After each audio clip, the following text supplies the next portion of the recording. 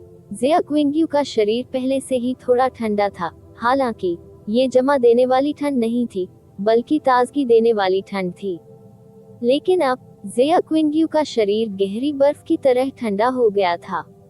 उसने आपकी आंतरिक चोटों को नियंत्रित करने, आपको ठंड का सामना करने में मदद करने और आपकी जीवन शक्ति को बहाल करने के लिए अपनी सारी गहन शक्ति का उपयोग किया। उसके पास अपने शरीर की रक्षा करने की कोई गहरी ताकत नहीं बची है और वह यहाँ की ठंडी हवा का सामना नहीं कर सकती है। यदि उसका शरीर पूरे वर्ष कड़ाके की ठंड का आदी न होता, तो आपके जागने से पहले ही वह अकड़कर मर चुकी होती। हालांकि अभी वह अपनी आखिरी सांस ले रही है। यह एक बर्फीला तानाशाह प्रोफाउंड बीस्ट है। इसके शरीर के भीतर ठंडी हवा गंभीर है। ये कुछ ऐसा है जिसका आप दोनों विरोध करने की उम्मीद नहीं कर सकते। चमेली ने भौहें सिकोड़कर ठंडे स्वर में कहा, किंग यू चे बड़ी मुश्किल से उठा और धीरे से अपने हाथों से जिया किंग्यू के गालों को छुआ। उसकी हरकतें बहुत नर्म थीं क्योंकि जिया किंग्यू अभी एक बर्फीली सुंदरता की तरह थी जो टूट पड़ेगी संपर्क करना। इसने किसी का दिल दुखाया और दम घुटने लगा। वह, जो शुरू से ही उसके प्रति उदासीन थी, उसकी गंभीर चोटों के ठीक होने से पहले चुपचाप उसकी रक्षा करने को तैयार थी, और जब उसे बड़ा खतरा हुआ, तो वह उसके साथ जाने को तैयार थी। अब वह उसे जोखिम में डालने को तैयार थी, उसे बचाने के लिए अपनी जान दे दो। उसे कभी समझ नहीं आया कि वह हर समय उसके प्रति ठंडी और उदासीन क्यों रहती थी, लेकिन अभी वह उस जमे हुए बाहरी सतह के नीचे उसके असली इरादों को स्पष्ट रूप से देख रहा था। क्विंग्यू, जल्दी उठो, किंग्यूए, उठो। उसने जिया क्विंग्यू के ऊपरी शरीर को धीरे से हिलाया और चिंतित होकर उसे उठने के लिए चिल्लाया। उसे तुरंत एक विचार आया और उसने स्काई पॉइजन पर्ल के भीतर से कपड़ों का एक बड़ा ढेर निकाला और उन्हें जिया क्विंग्यू के पूरे शरीर पर तब तक बिछाया जब तक कि उसके सारे कपड़े बाहर नहीं निकल गए। और अंत में उसने जैस्मीन का गुलाबी रंग भी निकाल लिया। जिया क्विंग्यू के शरीर पर उन्हें कसकर लपेटने के लिए चादर। बस यहाँ का तापमान बहुत भयानक रूप से कम था। ठंडी हवा एक दुर्स्वप्न की तरह जिया क्विंग्यू के शरीर में प्रवेश कर गई और उसकी शेष जीवन शक्ति को और अधिक निगल गई। अच्छा नहीं, मुझे चले जाना चाहिए। यहाँ सिर्फ मौत ही इंतजार कर रही है। जाना होगा। युनचे ने अपनी पूरी ताकत से अपने दांत भींचे और उठने की कोशिश की। उसके सीने से तेज दर्द का संचार हुआ। उसकी पीठ और उसके कठोर अंग उसके सभी आदेशों को पूरी तरह से नहीं सुन रहे थे और उसे फिर से बेरहमी से नीचे गिरा दिया। इससे पहले कि वह एक बार और संघर्ष करता, उसे अचानक पता चला कि इस गहरे काले अंधेरे में उसके शरीर की सतह पर नीली चमक के अलावा हरी रोशनी का एक और किनारा था। यूचे ने तेजी से अपना बायां हाथ उठाया और चौंक कर देखा कि स्काई पॉइजन पर्ल हरी रोशनी की एक भ्रामक किरण के साथ चमक रहा था। ये स्काई पॉइजन पर्ल का पता लगाने वाली लाइट थी और टिमटिमाती हरी रोशनी विशेष रूप से तेज थी, जिससे ये साबित होता है कि जिस चीज की उसने खोज की थी वह उसके इतने करीब थी कि वह केवल कुछ ही कदम की दूरी पर थी। मुझे मत बताओ कि वास्तव में यहाँ एक खजाना छिपा है, यूचे ने अवचेतन रूप से कहा। जैस्मीन प्रकट हुई और उसने जिया क्विंग्यू को देखा, फिर चमकते स्काई पॉइजन पर्ल को देखा और ठंड से कहा, ये बर्फ की विशेषता वाला गहरा जानवर अपना मुंह खोलने और आधा पहाड़ निगलने में सक्षम है। असाधारण रूप से कीमती खजाना निगलना बिल्कुल भी अजीब नहीं है। यूचे ने अपनी पूरी ताकत से हौंफते हुए हाथ बढ़ाकर आगे की ओर इशारा किया। जैस्मिन, क्या तुम वहां जा सकती हो और देख सकती हो कि स्काई पॉइजन पर्ल को क्या मिला? आखिरकार स्काई पॉइजन पर्ल एक बहुत ही अजीब उत्सर्जन कर रहा है प्रकाश समय समय। इस समय की रोशनी न केवल तीव्र है, बल्कि इसके झिलमिलाने की आवृत्ति भी बहुत अधिक है। शायद ये कुछ ऐसा है जो आमतौर पर नहीं मिलता। आप जल्द ही मर रहे हैं, फिर भी आपको किसी अजीब खजाने की परवाह क्यों है? जैसे ही उसने कुछ गुस्से में कहा, जैस्मिन की छोटी और सुंदर भौहें अपनी जगह पर टिक गईं। मुझे किसी अजीब खजाने की परवाह नहीं है, बल्कि मुझे आशा के किसी भी संभावित निशान की परवाह है। युनचे ने और अधिक हौंफते हुए कहा, मेरे पास ऐसा कुछ भी नहीं है जो किंगयुए और मुझे ये जगह छोड़ने में मदद कर सके। अभी केवल एक चीज है जो किंगयू और मुझे बचा सकती है, केवल किसी प्रकार की टेलीपोर्टेशन चीज। बस मामले में क्या होगा यदि उस बहुमूल्य खजाने में वास्तव में कोई अंतरिक्ष विशेषता हो? अनुभवहीन, क्या आप सच में विश्वास करते हैं कि इस दुनिया में ऐसे संयोग होते हैं? जैस्मिन अपने आप से बुदबुदाती रही, लेकिन फिर भी उस दिशा की ओर चल पड़ी जिस ओर युनचे ने इशारा किया था। उसकी अति सुंदर और नाजुक लाल आकृति तुरंत अंधेरे में प्रवेश कर गई। कुछ ही समय बाद जैस्मीन ने अचानक ऊपर से आश्चर्य की चीख निकाली। युनचे का मन अचानक कांप उठा, कुछ ऐसा जिसने जैस्मीन को इतनी घबराहट में रोने पर मजबूर कर दिया। वह निश्चित रूप से कोई असाधारण वस्तु थी। उसने उत्सुकता से पूछा, तुम्हें क्या मिला? क्या ये वास्तव में अंतरिक्ष विशेषता वाला खजाना है? जैस्मीन की आवाज एक अजीब तरीके से गूंजती है, तुम्हारा जीवन वास्तव में इस हद तक दृढ़ है कि मुझे ईर्ष्या होती है। हालांकि यह अंतरिक्ष विशेषता वाला वह अनमोल खजाना नहीं है जो आप चाहते थे, फिर भी यह आपको मौत से बचा सकता है। इसमें कोई आश्चर्य नहीं है कि बर्फ की विशेषता वाला तानाशाह प्रोफाउंड बीस्ट यहाँ दिखाई दे सकता है। तो इसने वास्तव में इसे अपने पेट में निगल लिया। पूरे वर्ष यह अपनी उमड़ती हुई शक्ति को अवशोषित करता रहा।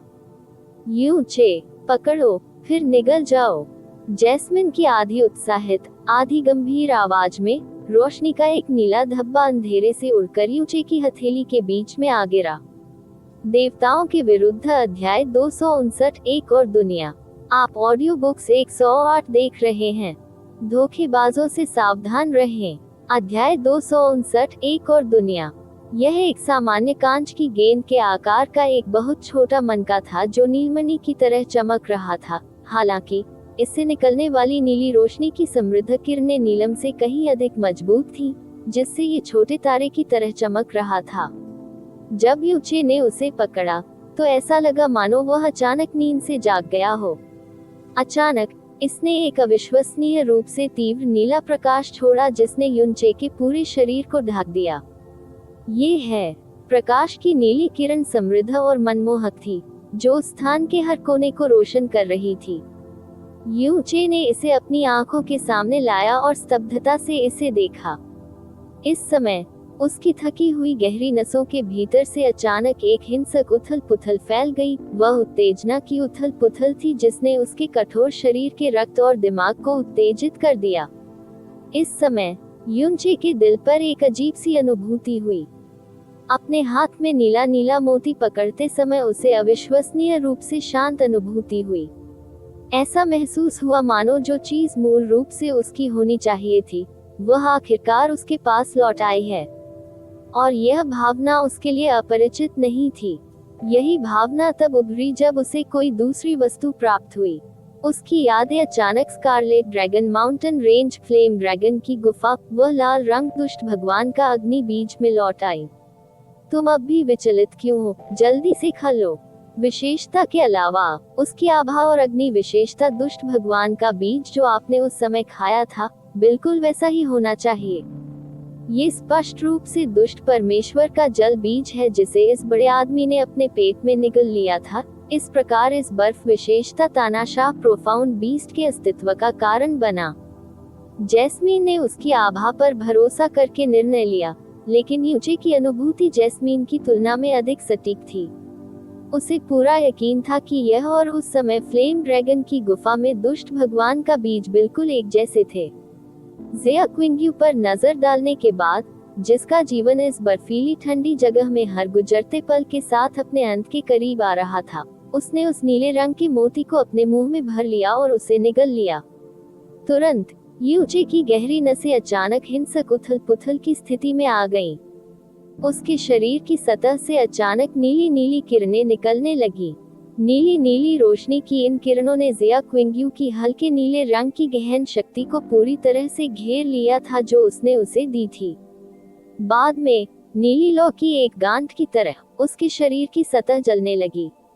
बर्फीली ठंड का एहसास पूरी तरह से गायब हो गया। युनचे ने अपनी आंखें बंद कर ली और उसका पूरा शरीर अकथनीय आराम से भर गया। उसके शरीर पर नीला नीला प्रकाश तेजी से समृद्ध होता गया और धीरे धीरे जिया क्विंग्यू के शरीर में फैल गया। एक सेकंड में जिया क्विंग्यू के शरीर को ढकने वाले बर्फ के क्रिस्टल पिघलने की प्रक्रिया से गुजरे बिना ही गायब हो गए। आसपास के सभी बर्फ के टुकड़े जिन्हें नीली रोशनी ने छुआ था भी गायब हो गए। तानाशाह प्रोफाउंड बीस्ट के शरीर के भीतर की बेहद भयावह ठंडी हवा अप्रत्याशित रूप से नीले रंग के नीचे मौजूद रहने में असमर्थ थी। चमक उसकी गहरी रगों की उन्मत्त उथल पुथल के दौरान एक गहन शक्ति जो कहीं से भी आती हुई प्रतीत होती थी, तेजी से उभरी। उसकी मूल रूप से थकी हुई गहरी नसों में उसकी गहन शक्ति तीव्र गति से ठीक होने लगी। कहीं से आने वाली गर्म शक्ति के साथ उसके व्यवहारिक रूप से टूटे हुए आंतरिक अंग भी आश्चर्यजनक रूप से त्वरित गति से ठीक हो रहे थे। उसकी गहरी नसों के भीतर की गहन शक्ति धीरे धीरे बढ़ती गई और अपनी क्षमता तक पहुंच गई, फिर भी वह नहीं रुकी। एक धीमी आवाज बजी और युचे ने कुछ टूटने की हल्की सी आवाज सुनी। इस समय यह अनुभूति की एक बाधा सीधे दूर हो गई थी, उसकी गहरी रगों से संचारित हो गई थी। उसके शरीर पर लंबे समय से चमक रही प्रकाश की नीली किरणें भी इस समय अंततः बुझ गई थी। उस क्षण भर के दौरान युनचे को स्पष्ट रूप से महसूस हुआ जैसे उसकी गहरी नसें विकसित हो गई थीं। इसमें मौजूद गहन शक्ति इतनी सघनता में संघनित हो गई कि उसे विश्वास ही नहीं हो रहा था। अपने शरीर और अपने परिवेश के बारे में उनकी धारणा भी काफी बदल गई। उसका पूरा शरीर, आत्मा और गहरी नसें अचानक पुनर्जन्मित हो गईं और नई हो गईं।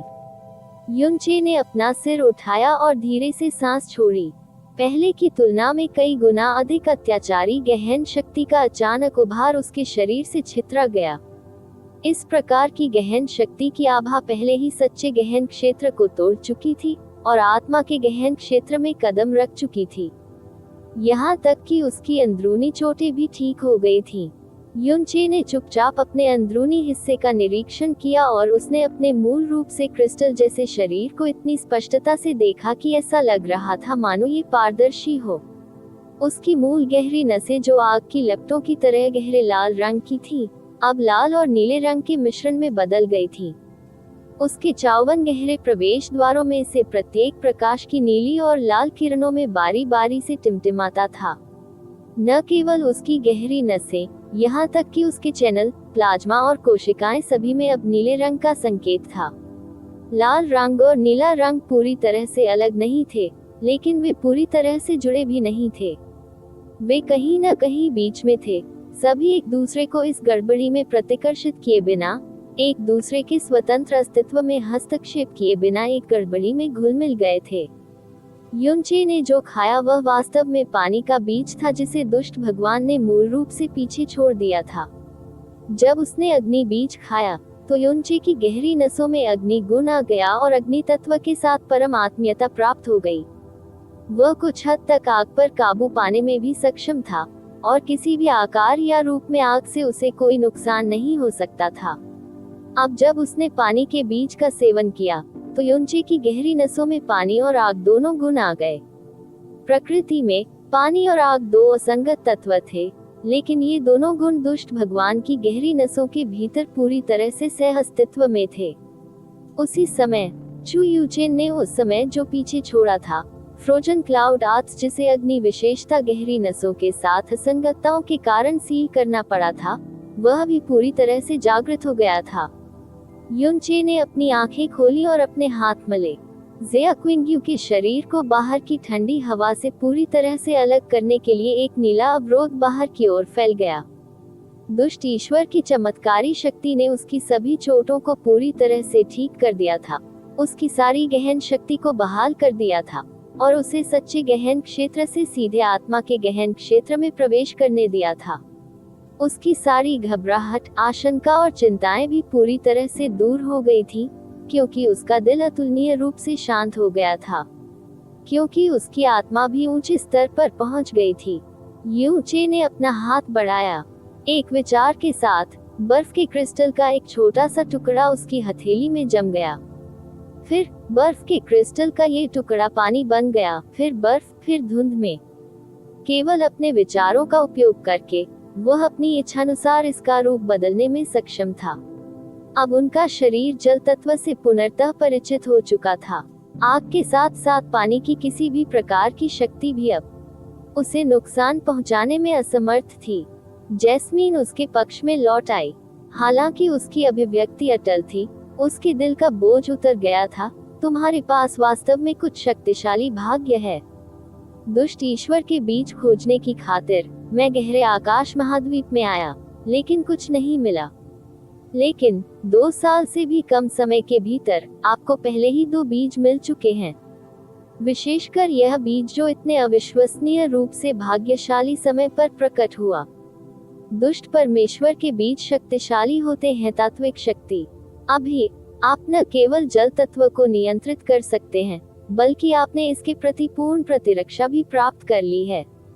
यहाँ की ठंडी हवा अब आपके लिए पूरी तरह से हानिरहित है। लेकिन इसका मतलब यह नहीं है कि मैं जीवित बच सकता हूँ। यू चे ने उसके हाथों को कसकर पकड़ लिया। उसकी नजर जिया क्विंग्यू के शरीर की ओर चली गई, जिसकी आभा अभी भी अविश्वसनीय रूप से कमजोर थी और अभी भी पहले की तरह ठंडी थी। मुझे उसे लेना होगा और जितनी जल्दी हो सके इस जगह को छोड़ना होगा, अन्यथा उसके लिए आगे बढ़ना मुश्किल हो जाएगा। इस समय यू चे के दिमाग में एक गूंजती आवाज गूंजी। फिर एक अविश्वसनीय रूप से पुरानी और दूर की आवाज सुनाई दी। ऐसा लगा जैसे ये किसी प्राचीन युग से आया हो। मेरी शक्तियों के उत्तराधिकारी, आप अंततः यहाँ हैं। ये आवाज है। युनचे ने तुरंत अपनी आंखें बंद कर ली। जैसे ही उसने अपना मन एकाग्र किया, उसने अपने विचारों से उत्तर देने का प्रयास किया। आप दुष्ट भगवान हैं। ये सही है। जो बीज तुमने अभी खाया था, उसमें मेरी आत्मा का एक टुकड़ा है जिसे मैं पीछे छोड़ आया था। मैंने इस छोटी सी दुनिया में कई वर्षों तक इंतजार किया और आखिरकार तुम्हारे आने तक इंतजार किया। यू चे का दिल हिल गया और फिर उसके विचार फूट पड़े। क्या ऐसा हो सकता है कि मैं अभी जिस छोटी सी दुनिया में हूँ, वह कुछ ऐसी चीज है जिसे आपने तब स्थापित किया था? बूढ़ी आवाज ने धीरे से कहा, सही है, सिवाय इसके कि यह महत्वपूर्ण नहीं है। जो बीज मैंने पीछे छोड़ा है उसे पहले ही एक नया मालिक मिल गया है। आत्मा का ये निशान भी जल्द ही गायब हो जाएगा। मेरी शक्तियों के उत्तराधिकारी, अपने दिमाग को आराम दें, अपनी सांसों को स्थिर करें। मुझे अपनी यादों पर एक नजर डालने दीजिए। मुझे अपनी शक्ति के आखिरी टुकड़ों से समझने दीजिए। मैं आपके लिए क्या कर सकता हूँ? यू चे ने विरोध नहीं किया और सतर्क भी नहीं रहे। उन्होंने अपने दिमाग को पूरी तरह से शांत कर दिया और शक्ति के इस महत्वहीन कतरे को अपनी चेतना के समुद्र पर आक्रमण करने दिया। कुछ सांसों के बाद शक्ति के इस कतरे को उनकी चेतना के समुद्र के भीतर से बाहर निकाला गया। तो यह इस तरह है। आप केवल एक साधारण इंसान हैं, फिर भी आपके पास असाधारण भाग्य और भाग्य है। आपके अनुभव मुझे बताते हैं कि आप एक योग्य उत्तराधिकारी हैं। मुझे बहुत उम्मीदें हैं आपके भविष्य के लिए। केवल ये नियति है कि मेरे लिए आपका भविष्य देखना असंभव होगा। इस समय आपकी सबसे मजबूत इच्छा इस खतरनाक जगह को छोड़ देना है। मैं अंतिम का उपयोग करूंगा। मैं आपकी इस इच्छा को पूरा करने में सक्षम हूँ और आपको एक विशेष स्थान पर भी भेजूंगा। हालांकि वह नहीं जानता था कि वह विशेष स्थान किस प्रकार का स्थान है जिसका उल्लेख पुरानी आवाज में किया गया था। इस स्थान को छोड़ना पहले से ही उसे खुशी से पागल बनाने के लिए पर्याप्त था। धन्यवाद। मेरी पत्नी की वर्तमान स्थिति वास्तव में खतरनाक है। अगर हम अब और यहाँ रुके तो उसकी जान खतरे में पड़ जाएगी। कृपया हमें यथाशीघ्र यहाँ से भेज दें। मैं समझता हूँ, लेकिन मुझे धन्यवाद देने की कोई जरूरत नहीं है। तुम्हें मेरी शक्तियाँ विरासत में मिली हैं, जिसका मतलब है कि तुम्हें भी मेरा मिशन विरासत में मिला है, जिसे धन्यवाद कहना चाहिए, होना चाहिए। मैं आपका भविष्य आपकी कल्पना से अधिक होना तय है। मजबूत बनते रहो, यही आपकी एकमात्र पसंद है। अब तो जाओ, लेकिन वह जगह